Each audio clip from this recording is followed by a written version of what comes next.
I never thought I'd inherit anything from my grandmother. Not a single coin, not a piece of furniture, not even one of her little ceramic angels that lined the windowsill of her sunroom. That's just the way it had always been. In my family, I was invisible, convenient only when they needed a scapegoat or a distraction or someone to mock behind my back. My brothers, Ethan and Derek, were the golden boys, always were. Ethan, the oldest, with his real estate empire that he built with Dad's money. Derek, the charming middle child who could crash a car, cheat on his girlfriend, and show up drunk to Christmas dinner, and still get a warm hug and a slice of Grandma's famous lemon cake. And then there was me, Rebecca, the mistake, the surprise child no one had wanted but had kept anyway. I used to think I was paranoid, imagining the way my mom's voice changed around me, how my dad barely made eye contact, how my brothers only reached out when they needed something. But I wasn't paranoid. I was right. I just didn't have proof until Grandma died. The day I got the call, I was folding laundry on my apartment floor, surrounded by a life that, until that point, I'd considered quietly acceptable. A two-bedroom rental, a teaching job that barely paid the bills, a used car with a tape deck. No boyfriend, no pets. I hadn't spoken to my parents in months. My phone buzzed, and when I saw it was Martin, Grandma's lawyer, I knew. His voice was like wet cardboard, always flat and tired, but that day it held something. Off. She passed in her sleep, he said. Very peaceful. Her last meal was lemon cake. Can you believe that? I couldn't. I stood there, a pair of socks in my hands, feeling nothing and everything. Grief, shock, guilt that I hadn't called her in 2 weeks, relief maybe that she wasn't in pain anymore, but most of all, confusion. Why was Martin calling me first? 2 weeks later, we were all sitting in the law office, the will spread out in neat manila folders, and I was still reeling. Ethan was in a tailored suit, tapping away on his phone. Derek had sunglasses on indoors and reeked of weed. My mother wore all black but looked bored, and my father was scanning the walls like he'd rather be anywhere else. No one acknowledged me, not even a nod. Martin cleared his throat and read the will. There was no build-up, no dramatic pause, just flat words that hit like thunder. I, Margaret Ann Holloway, being of sound mind and body, leave the entirety of my estate, property, assets, cash, and holdings, to my granddaughter, Rebecca Holloway. Silence. No one breathed. I could hear the hum of the fluorescent lights and the faint tick of Martin's desk clock. Then, "Excuse me?" Ethan said, his voice dangerously low. "That can't be right." Derek laughed, like it was a joke. My mother's face went pale, then red. My father leaned forward, mouth opening and closing like a fish. But Martin continued. Grandma had made the changes 6 months prior. Her signature was notarized. There were witnesses. Everything was legal, bulletproof. I just sat there, stunned. She'd left me everything. The house in Vermont, the condo in Miami, the stocks, the art, the money. Millions, Martin said. She'd been wealthier than any of us knew. Ethan exploded first. She was senile, he spat. This is insane. She didn't know what she was doing. My mother agreed. We'll contest it, she said, immediately. But Martin simply shook his head. She was sharp as a tack. We had her tested. She knew exactly what she was doing. That's when they all turned to me, like wolves circling, like I'd pulled some kind of con. "What did you say to her?" my mother hissed. "What did you do?" My voice caught in my throat. "Nothing," I whispered. I didn't even know. But it didn't matter. The storm had already started. After the reading, no one spoke to me. I walked out of that office with a folder in my hand, and my whole life changed. The moment I stepped outside, I felt it. A shift in the air, like the universe had tilted in my favor for the first time. But it wasn't joy I felt, it was fear, because I knew my family. They weren't gonna let this go. 3 days after the will reading, Ethan showed up at my door. No text, no call, just the knock, 3 sharp pounds, like he was the police. I looked through the peephole and almost didn't open it. But some broken part of me still believed in the possibility of family.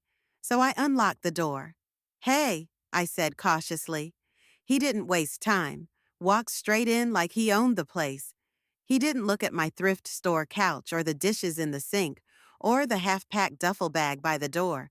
He turned to face me and said, "You know this isn't gonna stand, right?" My stomach dropped. "It's legal, Ethan." "Legal doesn't mean right," he snapped. "You think she loved you more than us? You think you earned this?" I stayed quiet. She was confused. You were manipulating her, calling her, visiting her, planting ideas in her head. Don't lie to me, Becca. I flinched at the old nickname. He hadn't called me that since we were kids. I swallowed hard. "She reached out to me," I said, "after Derek crashed her car, and you tried to get her to sell the Vermont house behind her back. Remember that? She found out. That's why she changed the will." He stared at me like I'd slapped him. Then he laughed. "You think you're the victim here?" He leaned in, lowering his voice. "You're not strong enough to keep this. We're going to break you in court." He left, slamming the door behind him. I sank onto the floor, my hands trembling. I should have felt powerful. Instead, I felt hunted. The next day, I got a call from a lawyer, not Martin, but someone representing interested parties who wanted to renegotiate the terms of the estate. I told him no.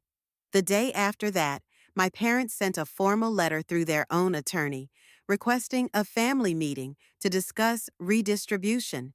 Their wording was polite, but the threat underneath it was unmistakable. That night, I drove to the Vermont house, Grandma's house, mine now. I needed space, air, somewhere they couldn't reach me. The place was exactly as I remembered it.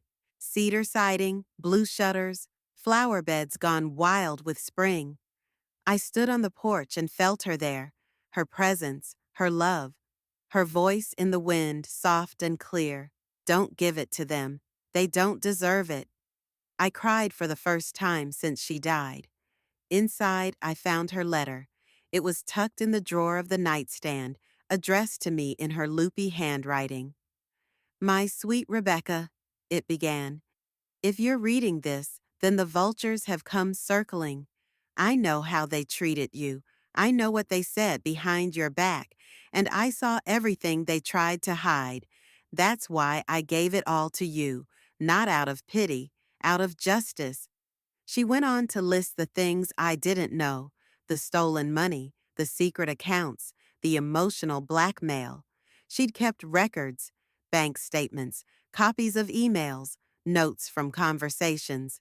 "You'll find it all in the fireproof box in the attic.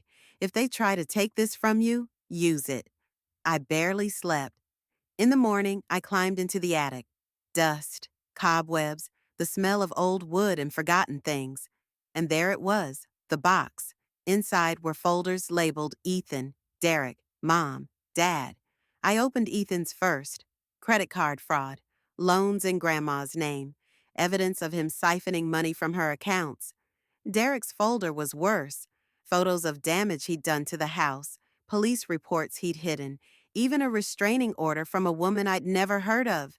My mother's folder held printed emails, ugly things she'd said about me and Grandma, plans to put her in a home and sell everything. My father's, well, I stopped reading halfway through. It was all too much. I realized then, this wasn't just about inheritance. This was a reckoning. Grandma had known they'd try to destroy me, and she'd armed me with the truth.